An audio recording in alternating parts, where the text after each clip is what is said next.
The holographic display flickered with data streams that made no sense. Ambassador David Ross had reviewed the same information 17 times in the past hour, and each time the conclusion remained impossible. Someone had fabricated evidence against Earth, and they had done it perfectly. 3 years had passed since humanity made first contact with the Galactic Council. 3 years of careful diplomacy, strategic trade agreements, and measured expansion into neighboring star systems. Earth now controlled 15 colony worlds, each one vetted and approved by Council regulations. Every mining operation had been logged. Every quarantine zone had been respected. Ross had made certain of it. Yet here he sat in the sterile conference room of Andromeda Station, staring at accusations that claimed otherwise. Patricia Wells adjusted her translation earpiece and glanced at Ross with concern evident in her eyes.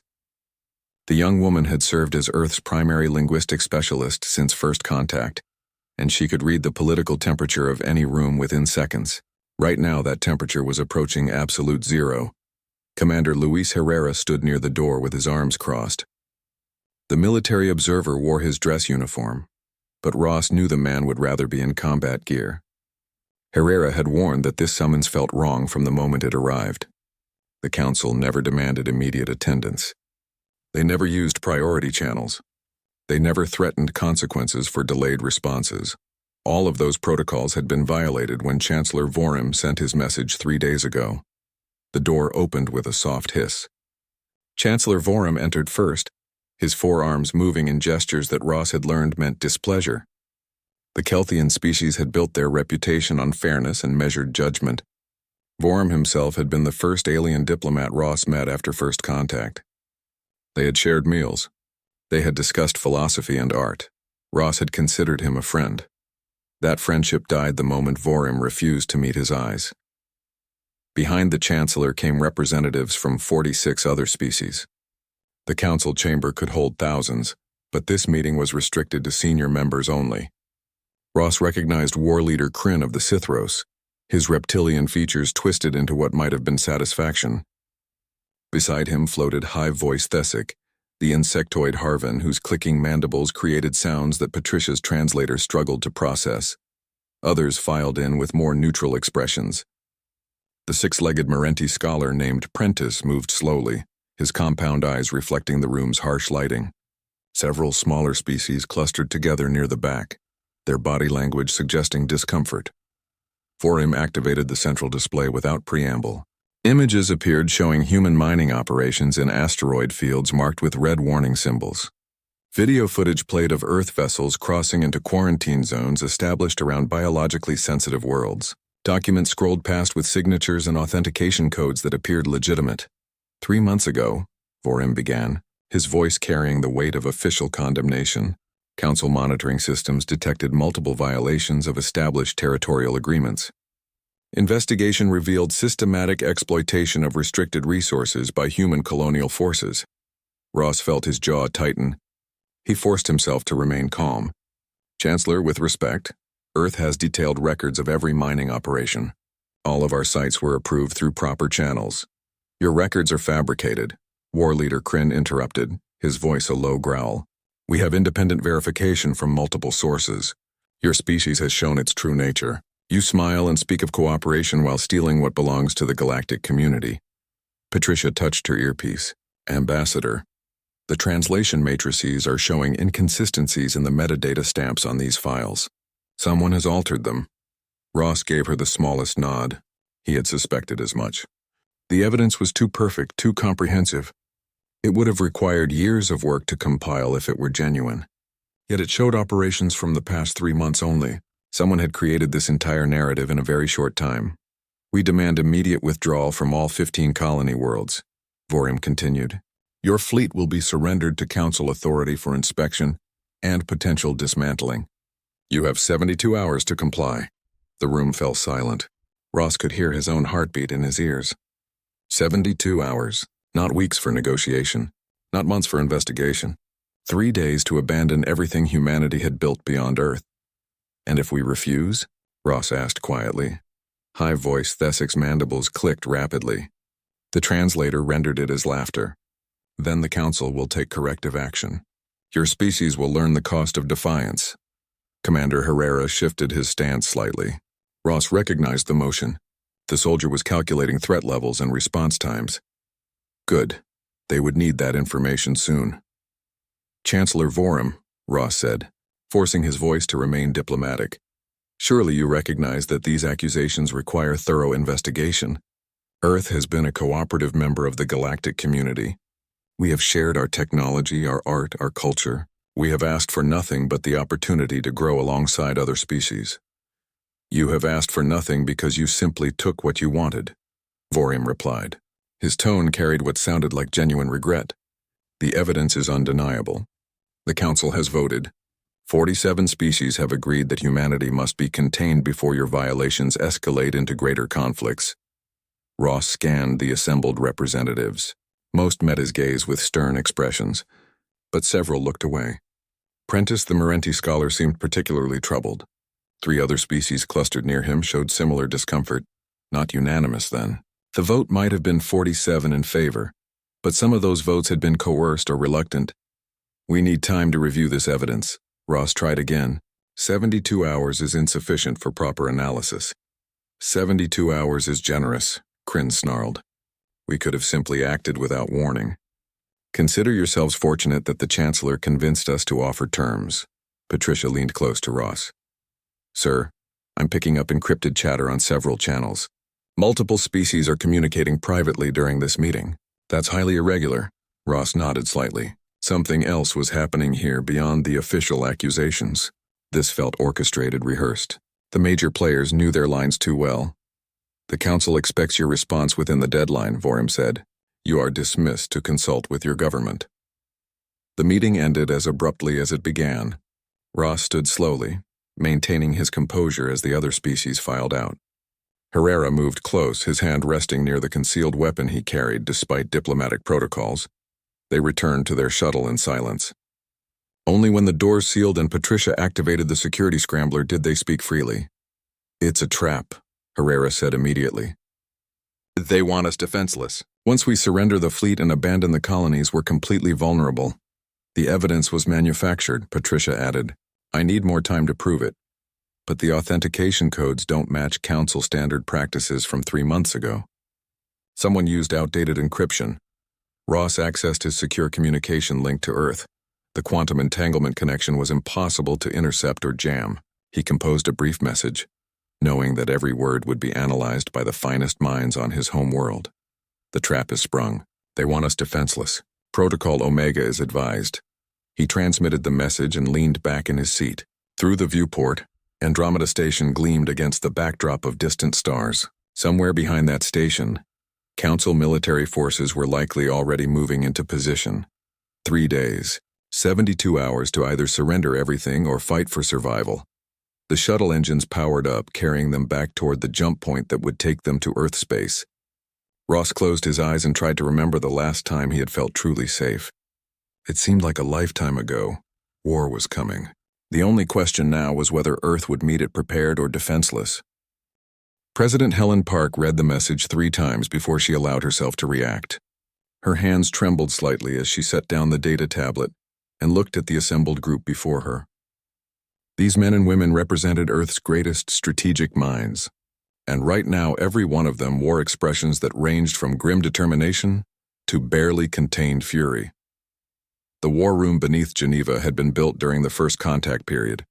When humanity realized it might not be alone in a friendly universe, the facility extended 3 kilometers underground, shielded against every known form of detection and attack. It had cost the GDP of a small nation to construct. Looking at the faces around the conference table, Park knew that investment was about to prove its worth. How long have we known? She asked quietly. Admiral Raymond Blake cleared his throat. The naval commander had spent 40 years in service, first in Earth's wet navies and then in the fledgling space fleet.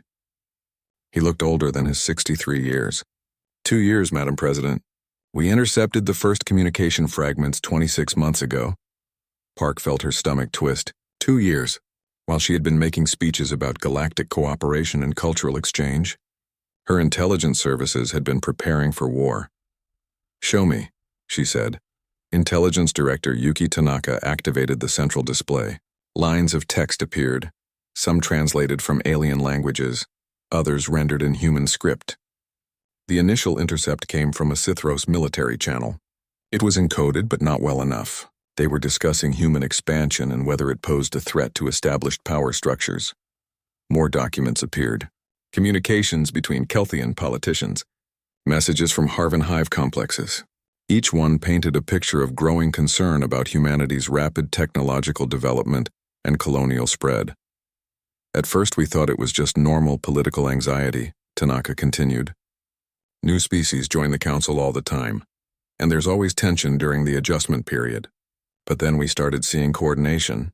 The display shifted to show communication networks linking 3 species specifically, Kelthian, Sithros, and Harvan channels all connecting through secure relays. They were planning this, Blake said flatly. They engineered the entire crisis. The fake evidence, the rushed timeline, everything.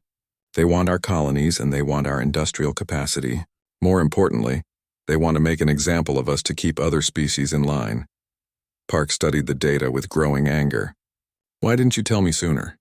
Because we needed you to react authentically, said a new voice. Dr. Ibrahim Okonkwo entered from a side door. The physicist looked exhausted, his dark skin ashen from too many sleepless nights. He carried a data case that he set on the table with exaggerated care. If they have agents watching you, and we must assume they do, then your reactions needed to be genuine, Okonkwo explained. When Ambassador Ross sent his warning, your shock and concern had to be real.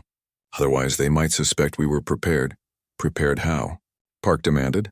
Blake smiled for the first time since the meeting began. It was not a pleasant expression. Madam President, I would like to introduce you to the Ghost Fleet. The display changed to show a star field. At first, Park saw nothing unusual. Then shapes began appearing as identification markers highlighted them. Ships. Hundreds of ships in formation spread across multiple systems. 200 combat vessels, Blake said with obvious pride. Built in secret at facilities hidden throughout the asteroid belts of systems we claimed for mining. The Council thinks we have 40 ships capable of combat. The actual number is 312. Park stared at the display in shock. How did we hide construction on this scale? By being very clever about it, Okonkwo replied. We used automated construction systems disguised as mining operations. The facilities are inside hollowed-out asteroids that look completely natural from the outside. We transported components using civilian freighters on routine supply runs. It took 2 years of constant work, but we did it. The Council's intelligence is good but not perfect, Tanaka added. They track ship movements and monitor communications. They count vessels entering and leaving our space. But they assume we lack the industrial capacity for rapid military expansion. They believe their own propaganda about primitive humans struggling to adapt to galactic technology. Blake pulled up a new set of images. These are our tactical advantages. First, quantum displacement torpedoes developed by Dr. Okonkwo's team. They phase through shields and appear inside enemy vessels before detonating. Second, gravitic mines that create spatial distortions, making faster-than-light travel impossible in affected areas. Third, neural network warfare systems that can crash enemy communications across entire fleets. Park listened as her military command described capabilities that seemed impossible. How did we develop all of this without the Council knowing? Because we learned from them, Okonkwo said simply. Every piece of technology they shared with us, we studied and improved. Every cultural exchange gave us insights into their psychology and tactical thinking. Every diplomatic meeting where they condescended to explain things to primitive humans gave us intelligence on their capabilities and blind spots. We also recruited agents, Tanaka said. Not spies in the traditional sense. We found individuals from 12 different council species who had grievances against the current power structure. Merchants who felt cheated. Scientists who resented military control of research. Politicians who believed the council had become corrupt. We gave them money, technology, and support. In return, they fed us information and helped spread disinformation about Earth's capabilities. Park absorbed this revelation.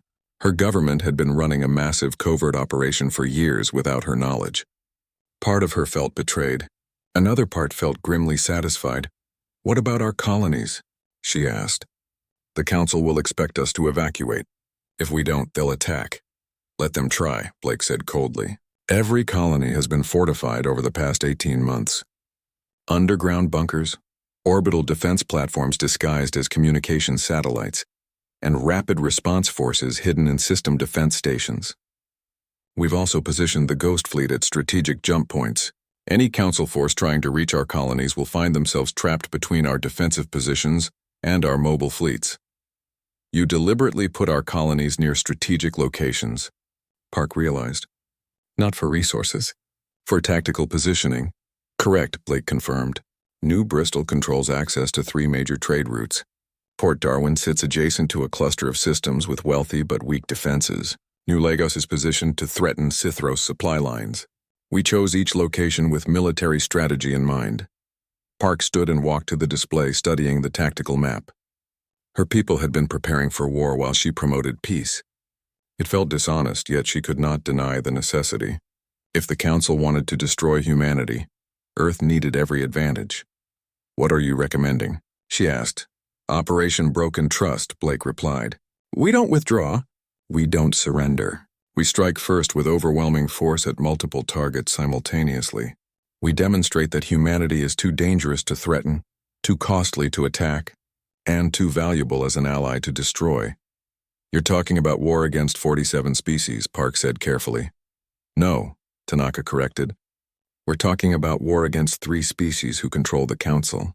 The others are following because they're afraid or because they don't know the truth. Once we prove the accusations are false and demonstrate our strength, many of them will back down. Okonkwo opened his data case and removed a slim drive. This contains every communication we've intercepted over the past 2 years. Proof of the conspiracy, proof of the falsified evidence, proof that the Kelthians, Sithros, and Harvan engineered this crisis.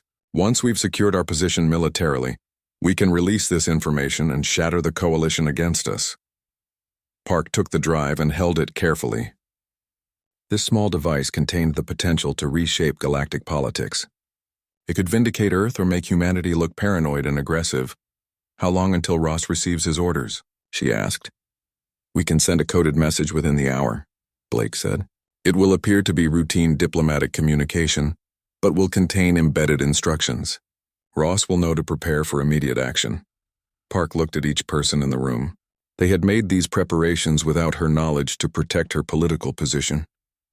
They had violated democratic principles to protect Earth's survival. She should be angry. Instead, she felt grateful. Send the message, she ordered. 3 words, decloak at dawn. Blake nodded and moved to his communication station. Tanaka began coordinating with intelligence assets across Council space. Okonkwo returned to his laboratory to make final preparations on the exotic weapon systems. Park remained standing before the tactical display, watching the Ghost Fleet markers pulse softly against the darkness of space. In 72 hours, those ships would reveal themselves and Earth would show the galaxy what humanity could do when cornered. She thought about Ross, still playing the role of defeated diplomat at Andromeda Station. She thought about the colonists on 15 worlds, unaware that they were living on carefully prepared battlefields. She thought about millions of humans across Earth who believed their government was weak and unprepared. All of them were about to discover the truth. Earth had not been caught off guard. Earth had been waiting. The Council chamber buzzed with conversations that Chancellor Vorim found deeply satisfying. Representatives from dozens of species discussed the upcoming annexation of human colonies, with the casual certainty of those who believed victory was inevitable. War leader Kryn laughed loudly at something high-voiced Thesic had said, his reptilian features displaying genuine amusement for perhaps the first time since Vorim had known him. Everything was proceeding according to plan. In 68 hours, human military forces would be surrendered, and their colonies would be absorbed into Council control. The troublesome species that had advanced too quickly and disrupted established power structures would be contained. Order would be restored. Vorim allowed himself a moment of satisfaction before turning his attention back to Ambassador Ross, who had requested a private session to discuss terms of the withdrawal. The human looked appropriately defeated, his shoulders slumped and his expression tired. Good. Let him understand the futility of resistance. Chancellor, Ross began, his voice carefully neutral. My government has authorized me to discuss logistics for the evacuation. We request additional time to organize civilian transport from our 15 colonies. Many of these worlds have populations exceeding 1 million. Moving them safely will require coordination. Vorum considered the request. It seemed reasonable, and it would cost the Council nothing to appear generous. You may have an additional 48 hours for civilian evacuation only. Military forces must withdraw on the original timeline. Understood, Ross replied. He pulled up holographic displays showing colony populations and available transport capacity. We'll prioritize families with children and essential personnel. The rest will follow in subsequent waves. They discussed details for another hour. Flight paths, quarantine procedures, customs processing, all of it mundane and practical. Vorum found himself almost pitying the human. Ross had been a decent diplomat during his time with the Council. It was unfortunate that his species had proven so untrustworthy. What Vorum did not know was that every word of their conversation was being recorded and analyzed by Earth's intelligence services. Every concession he made, every casual comment about Council military positions, every reference to fleet movements went into databases that would be used against him in 3 days. And Ross was not defeated. He was performing. On the colony world of New Bristol, Governor Anne McCarthy stood in the central plaza and addressed a crowd of 50,000 concerned citizens. News of the Council's demands had spread quickly, causing panic among people who had built lives on this world over the past 2 years. We are implementing evacuation procedures as a precautionary measure, McCarthy announced, her voice amplified across the plaza. Families with children under 12 should report to the primary spaceport for processing. Everyone else will receive instructions within 24 hours. The crowd murmured with worry. People began moving toward the spaceport in orderly groups. News cameras recorded the scene, broadcasting images of frightened humans abandoning their homes to the wider galaxy. Those cameras did not follow the families past the spaceport entrance. They did not see the underground tunnels that led not to transport ships but to hardened bunkers 300 meters below the surface. They did not record the military personnel directing civilians into shelters stocked with 6 months of supplies and protected by armor thick enough to withstand orbital bombardment. The evacuation was theater. New Bristol's population was not leaving. They were fortifying. Similar scenes played out across all 15 human colonies. Apparent panic, staged departures, and carefully managed news coverage that showed humans fleeing before Council authority. Each colony sent streams of refugees toward Earth space, their ships packed with people and their few belongings. Except the ships were not packed. Most held only essential crew. The holds that should have contained thousands of civilians instead carried military equipment, ammunition, and prefabricated defense structures. Every refugee ship was actually a disguised supply vessel, strengthening the colonies rather than evacuating them. The deception was comprehensive and coordinated. It had to be. Council intelligence was monitoring every movement in human space, counting ships and tracking communications. They needed to see exactly what they expected to see. In the Ghost Fleet's hidden command center inside asteroid facility designated Site Omega, Admiral Blake watched tactical displays showing Council military forces moving into position. 3 major battle groups were converging on human space from different directions, exactly as Earth strategists had predicted. They're being aggressive, commented his tactical officer. They expect easy victories. Let them keep thinking that, Blake replied. How long until we reach optimal positioning? 41 hours, sir. All Ghost Fleet elements will be in place with 7 hours to spare before the deadline expires. Blake nodded. The Ghost Fleet vessels were moving through space using experimental stealth fields that bent sensor readings around them. To Council detection systems, the areas of space they occupied appeared empty. It was technology humanity had developed by combining alien gravitic manipulation with human insights into quantum mechanics. The Council had shared the basic science without realizing how far humans would advance it. Underestimating humanity was becoming a pattern. Blake intended to make it a fatal one. Back at Andromeda Station, Ross received an unexpected visitor. Scholar Prentice of the Mirenti arrived at the human diplomatic quarters without announcement or escort. The 6-legged alien moved with obvious nervousness, his compound eyes reflecting the corridor lights in fractured patterns. Ambassador Ross, Prentice said quietly. May I speak with you privately? It concerns matters of great importance. Ross led him into a secured room and activated privacy fields. What troubles you, Scholar? Prentice was silent for a long moment. I must betray a confidence, though it may cost me dearly. The Council's accusations against your species are false. I have examined the evidence personally. The authentication codes are incorrect.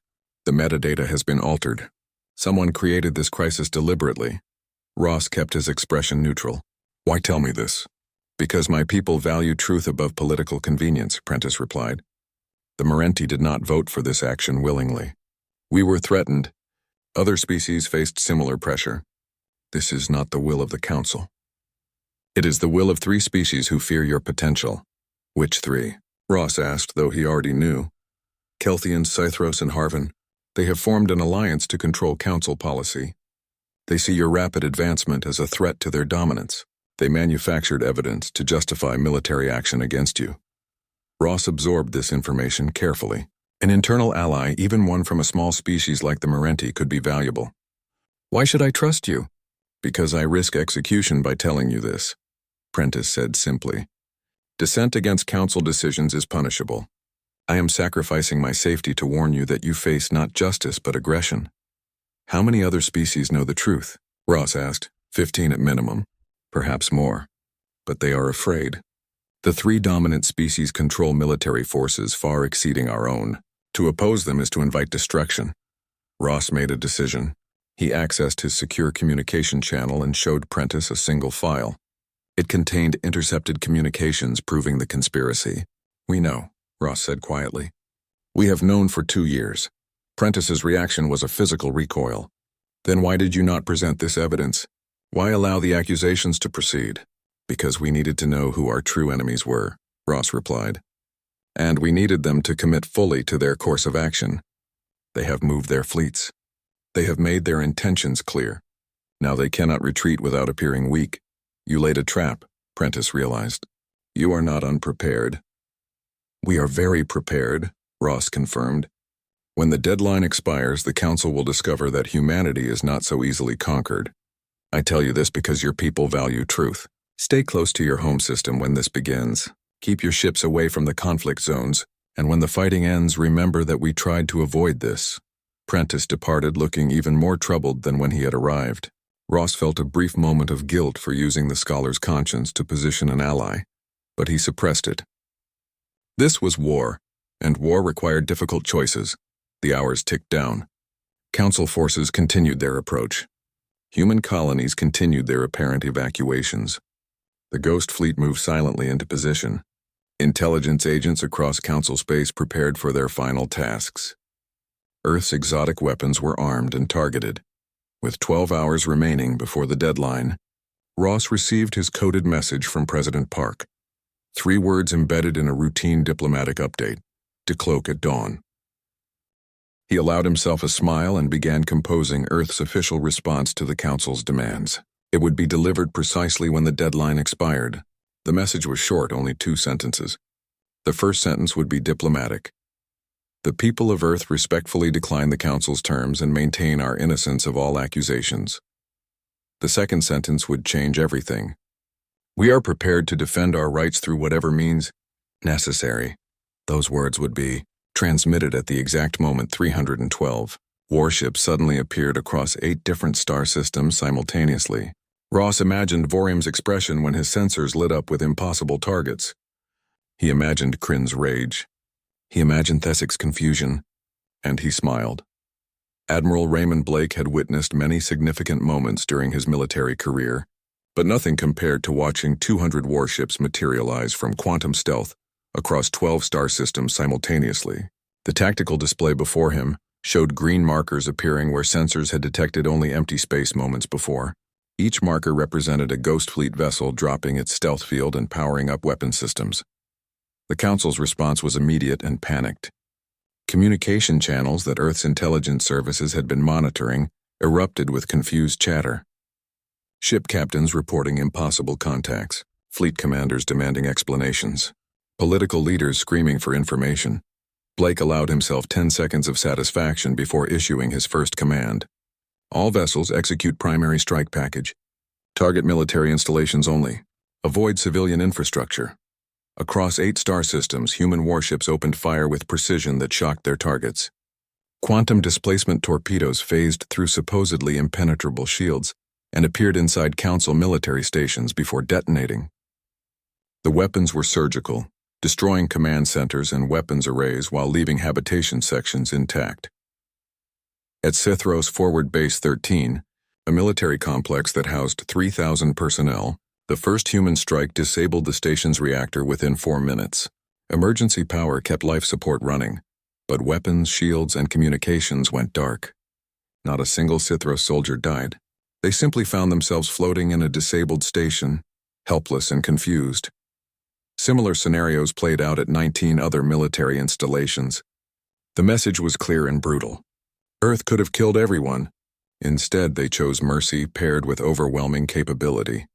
The Council fleet approaching New Bristol ran directly into the second part of Earth's strategy. Gravitic mines that had been positioned along the primary approach routes activated simultaneously. Space itself twisted, creating distortion fields that made faster-than-light travel impossible. The 47 ships of the Kelthian battle group dropped out of FTL unexpectedly, their navigation systems screaming warnings. They emerged directly into the firing range of New Bristol's orbital defense platforms. The platforms had been disguised as communication satellites for 2 years. Now they revealed their true nature, bristling with weapons that had been designed specifically to counter Council technology. The Kelthian fleet commander, Admiral Torvis, found himself facing an impossible situation. His ships were trapped in normal space, unable to jump to safety. His sensors showed defensive platforms that should not exist, and his communications network was being systematically dismantled by something his technical officers could not identify or stop. Neural network warfare was Earth's third. Surprise, Dr. Okonkwo's team had developed virus programs that spread through Council military networks like wildfire, corrupting targeting systems, disrupting coordination protocols, and feeding false data to fleet commanders. The programs were designed to exploit vulnerabilities in Council security architecture that humanity had identified during 2 years of cultural exchange. The Kelthians had shared their technology proudly, explaining their advanced networking systems to primitive humans who seemed so eager to learn. Those same humans had studied every detail and identified 14 critical security flaws.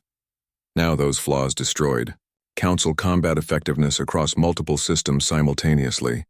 Admiral Torvis tried to organize a defensive formation, but his ships could not communicate effectively. Each vessel was fighting blind, unable to share targeting data or coordinate maneuvers. When he ordered a retreat, half his ships never received the command. When he attempted to contact Council command, his transmission was intercepted and redirected into a dead channel. 38 minutes after the engagement began, every Kelthian ship had surrendered. Not one had been destroyed.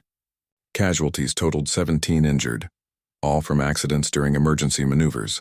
The pattern repeated across every engagement zone.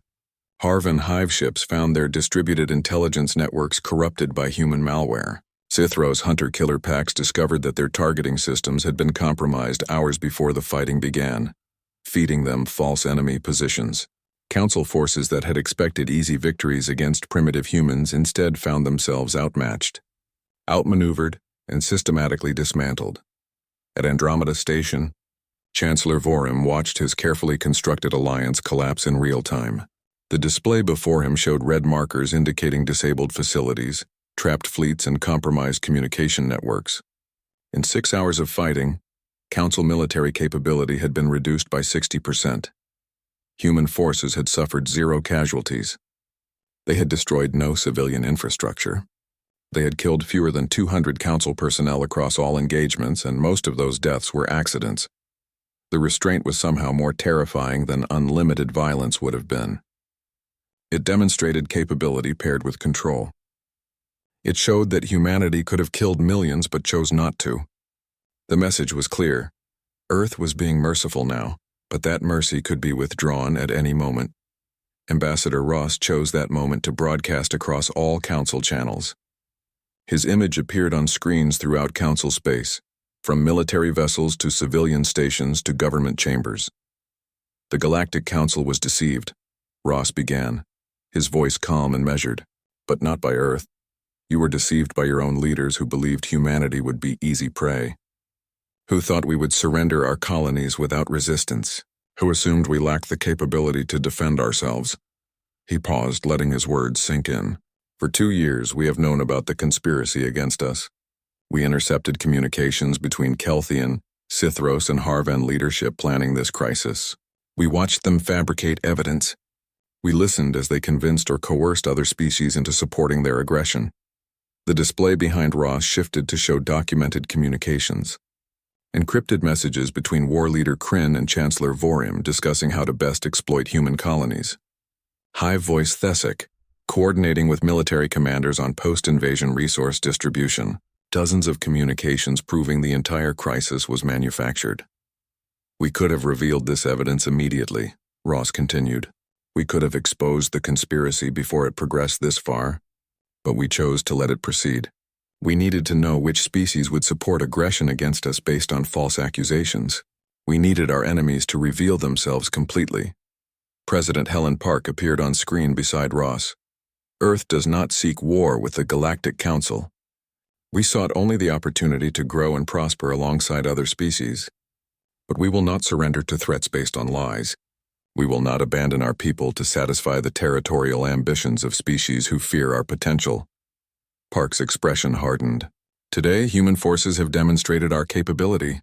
We disabled 19 military installations without significant casualties. We captured 3 battle groups intact. We have proven that Earth can defend itself. But make no mistake, we were being merciful.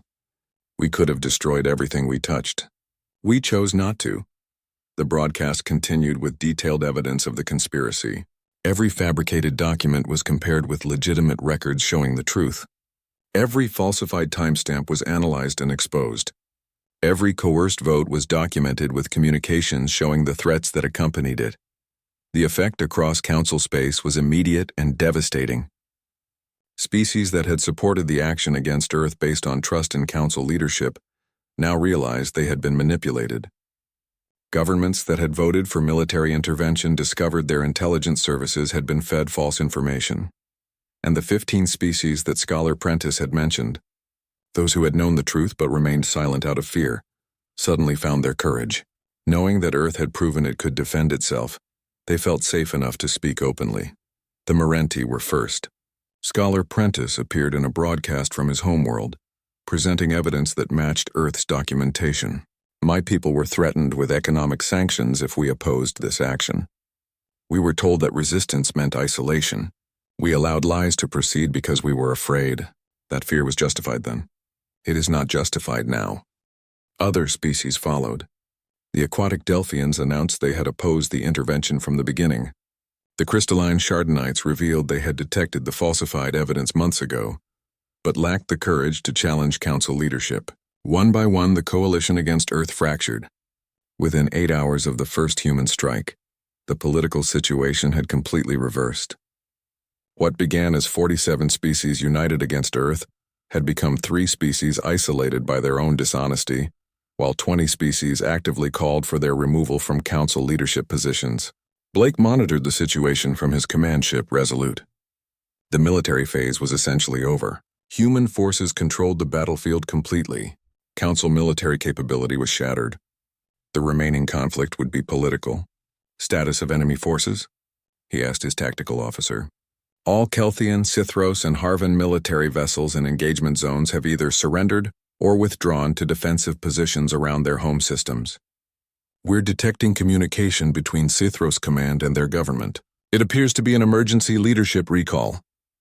They're going to remove war leader Kryn, Blake realized. Scapegoat him for the failure.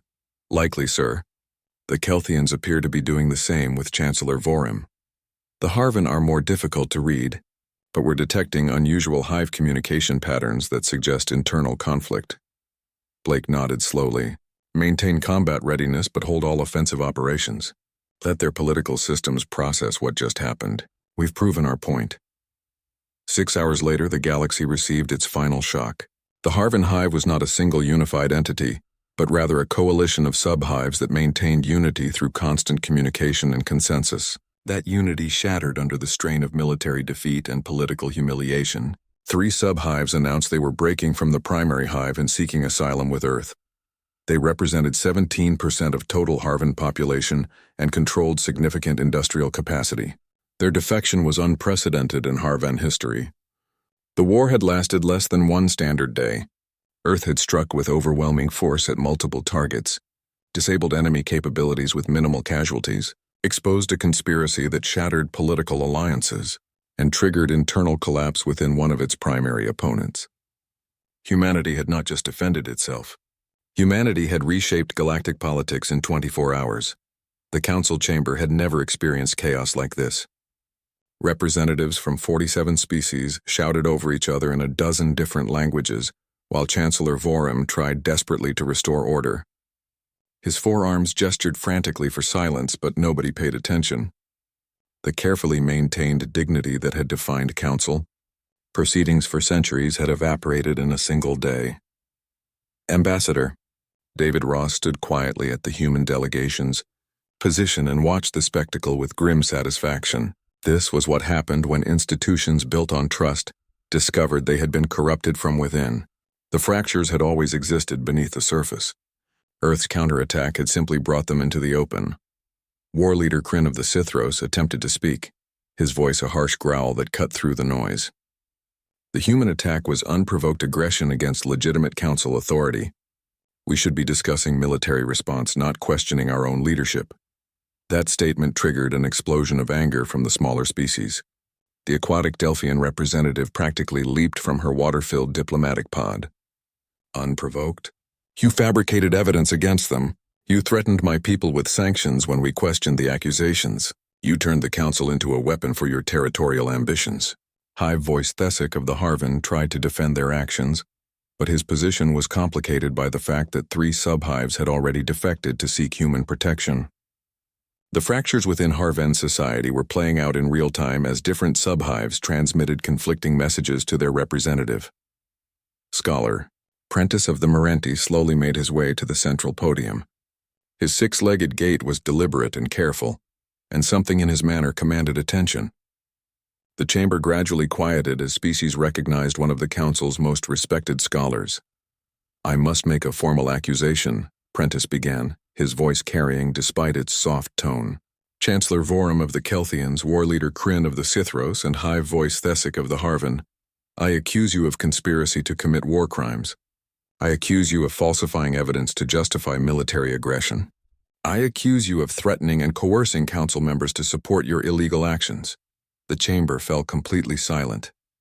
Formal accusations from one council member against another were rare and serious. They triggered investigation protocols that could lead to expulsion from the council itself. Vorum's 4 arms dropped to his sides. Scholar Prentice, these are grave charges. Do you have evidence? Yes, Ross said, stepping forward. We have 2 years of evidence. He activated the central display and began presenting the intercepted communications.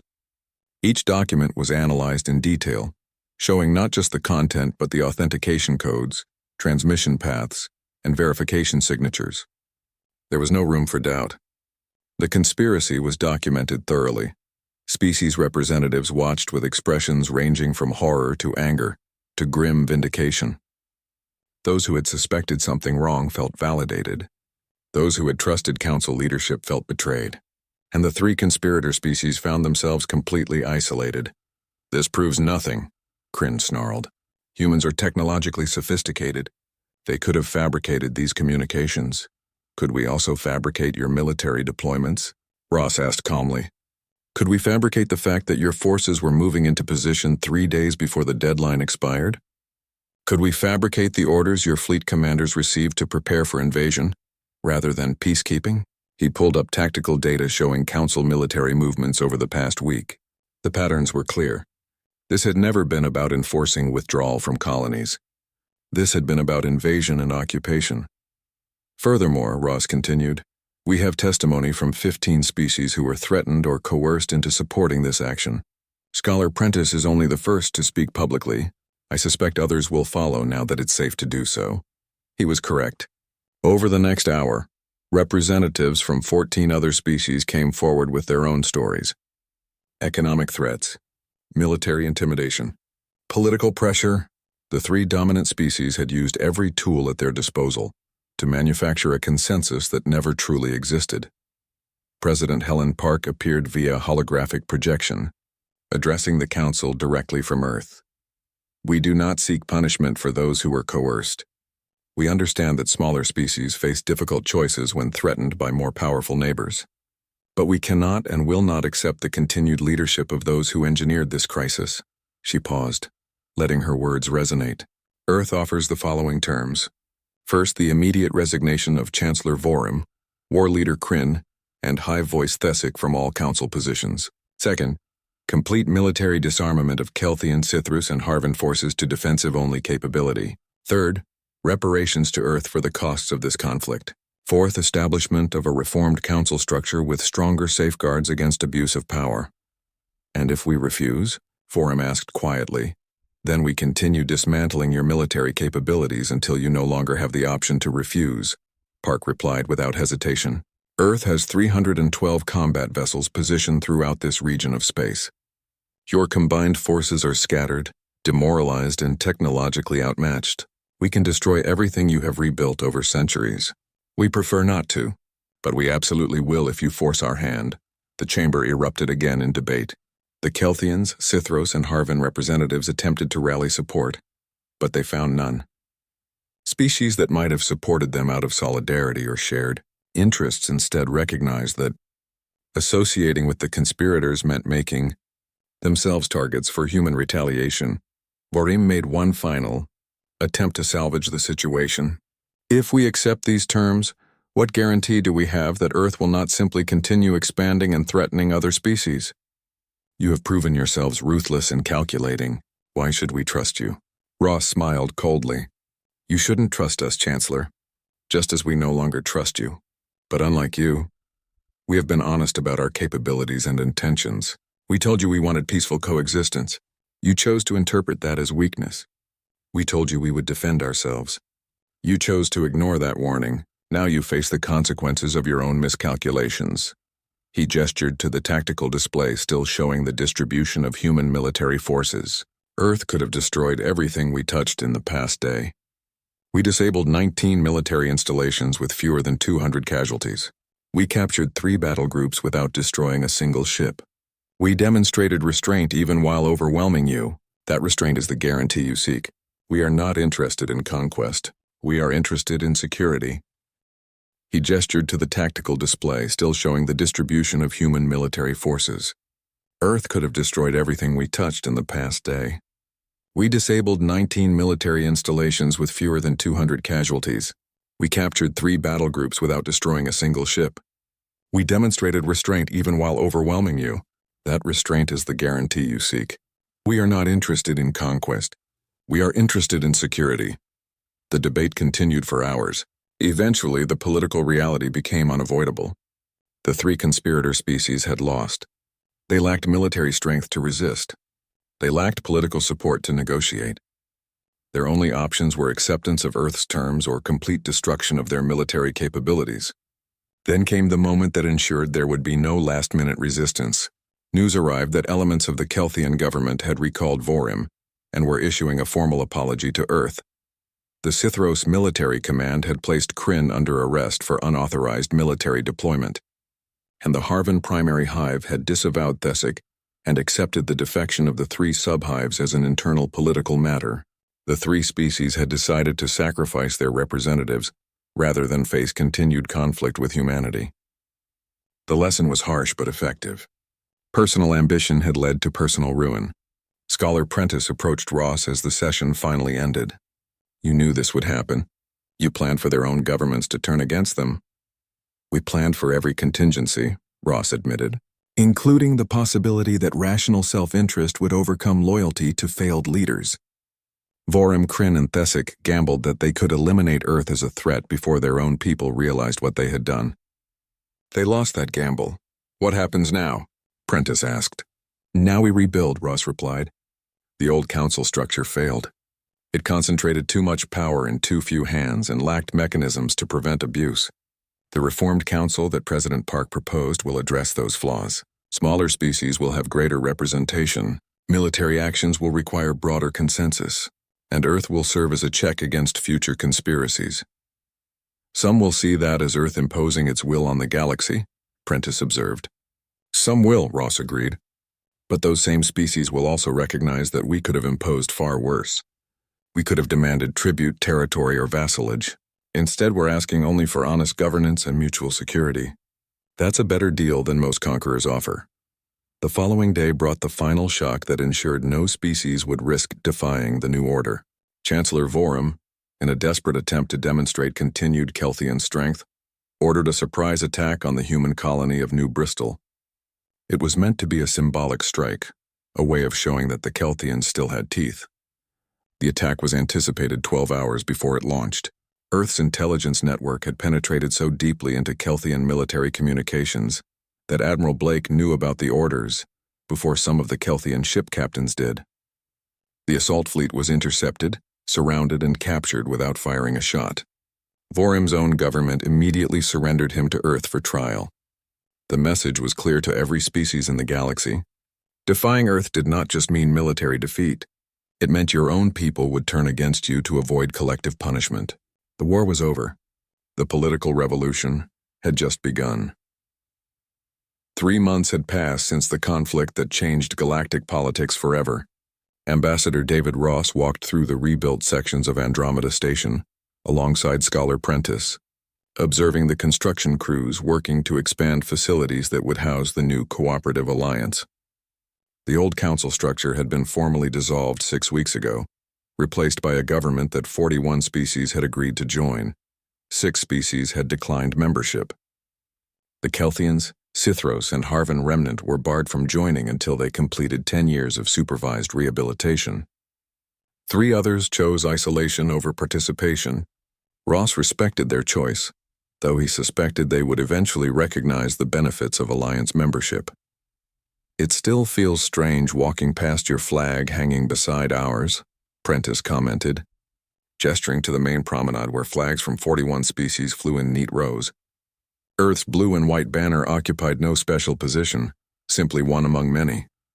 "We insisted on equal representation," Ross replied. "The alliance only works if no single species can dominate, even us." They entered a conference room where Patricia Wells was conducting a training session for new diplomatic translators. The young woman had become one of the alliance's most valuable assets, helping establish communication protocols that prevented the kind of misunderstandings that had plagued the old council. "The key is context," Patricia explained to a group of students from 6 different species. "Translation isn't just converting words. It's understanding intent, cultural references, and emotional weight. When a human says something is fine, they might mean it's acceptable, or they might mean they're upset and don't want to discuss it. Learning those nuances prevents diplomatic incidents." Ross watched for a moment, proud of how his former translator had grown into her role. The alliance owed much of its early success to people like Patricia, who understood that building trust required more than just accurate translation. Admiral Raymond Blake was in another section of the station, overseeing training operations for the Alliance Rapid Response Fleet. The Ghost Fleet had been reorganized into a multi-species force with human vessels serving as the core, but including ships and crew from 23 other species. Blake had been skeptical about mixed crews at first, but the results exceeded his expectations. "Admiral, the joint exercise results are compiled," his tactical officer reported. "All 3 battle groups performed within acceptable parameters. The Delphian navigators improved our jump calculations by 8%. The Chardonite engineers identified 2 potential reactor efficiency improvements, and the Marenti tactical analyst developed a new formation that reduces our exposure to crossfire." Blake reviewed the data with satisfaction. "Send commendations to all 3 species. I want them to know their contributions are valued." "How are the Harvan defector subhives integrating?" "Better than expected, sir. They're eager to prove their loyalty. Some of our best intelligence on Harvan military capabilities is coming from them.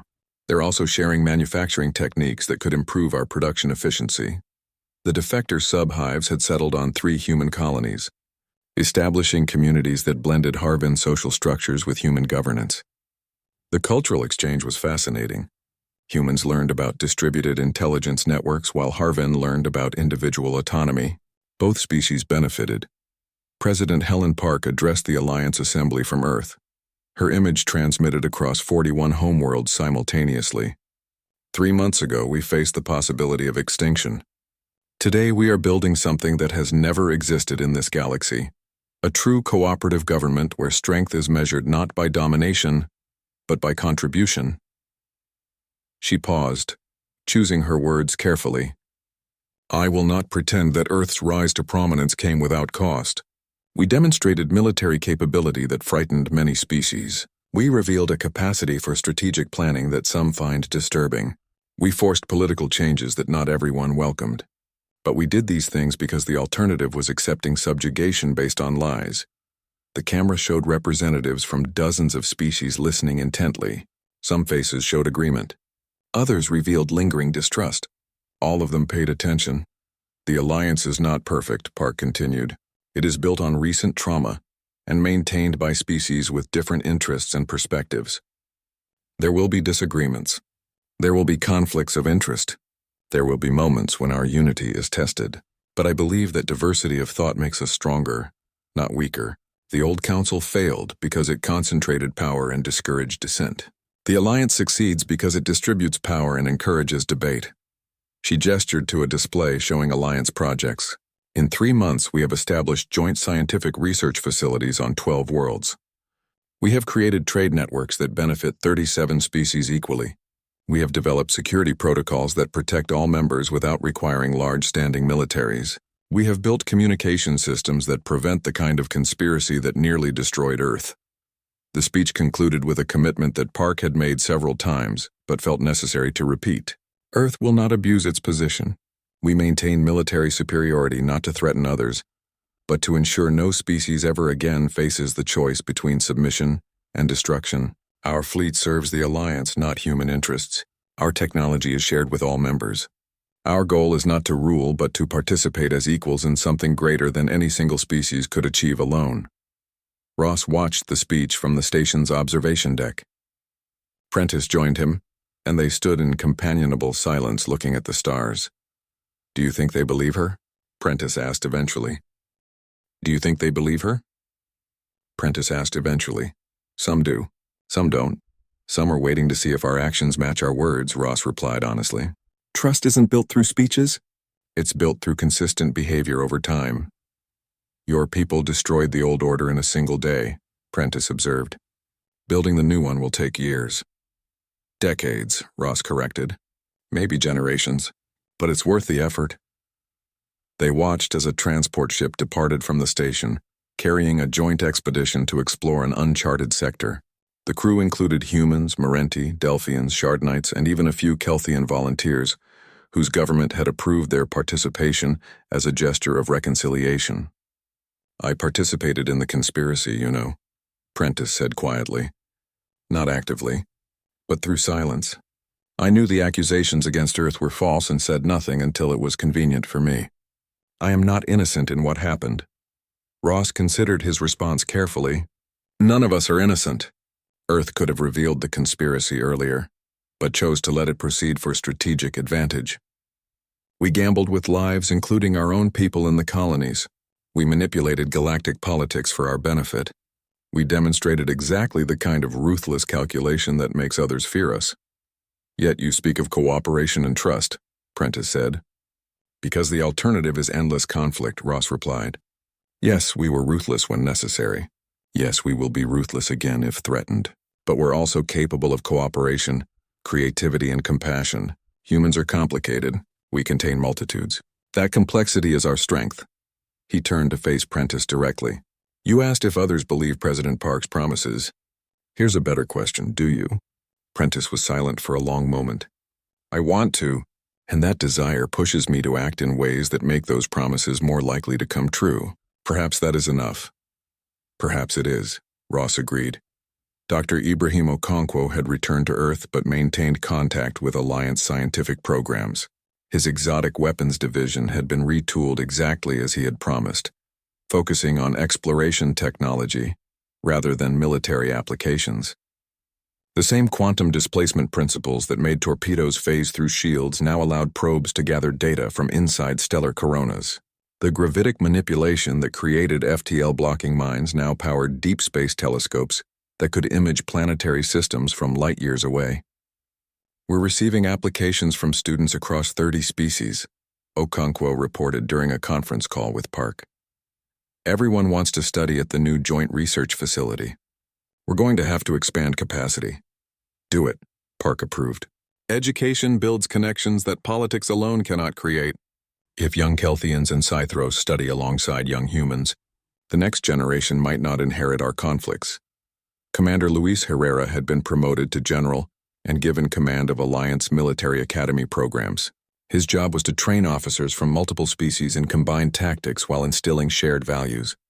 It was proving more challenging than combat had been. The problem isn't capability, Herrera explained to Blake during a private meeting. Every species brings unique strengths. The problem is culture. Scythros value aggressive honor. Merenti value careful analysis. Humans value adaptable improvisation. Getting them to work together requires more than just tactical training. What's your solution? Blake asked. Mixed units from the beginning, Herrera replied.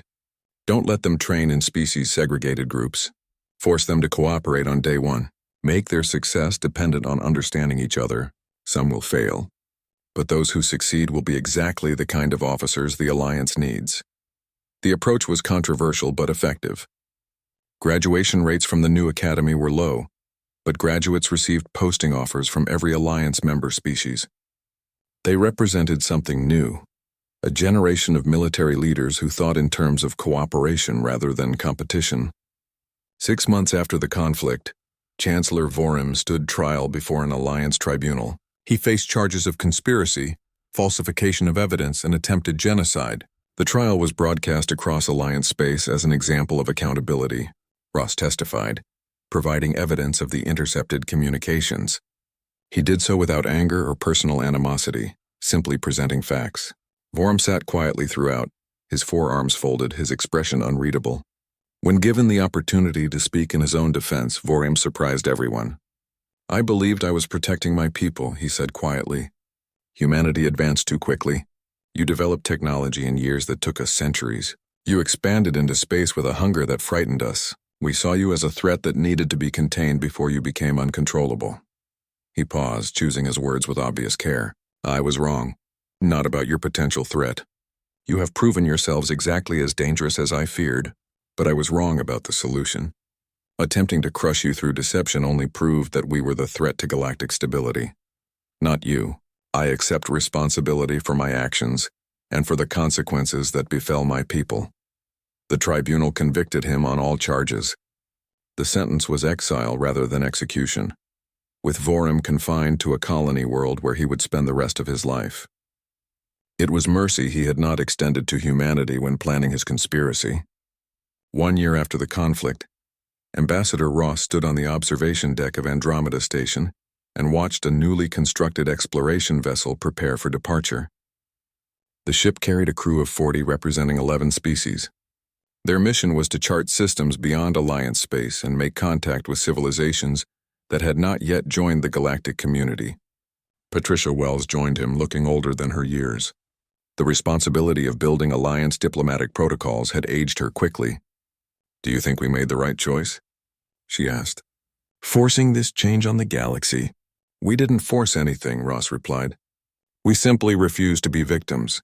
The galaxy had to adapt to that reality. Some species will never forgive us, Patricia observed. No, Ross agreed. Some won't, but they'll respect us. And respect backed by demonstrated capability is a foundation we can build on. The exploration vessel's engines lit up, casting brilliant light across the station's hull. Ross watched it accelerate toward the jump point, carrying hopes for peaceful expansion and genuine cooperation among species. The hard part is over, Patricia said. Ross shook his head. The hard part is just beginning.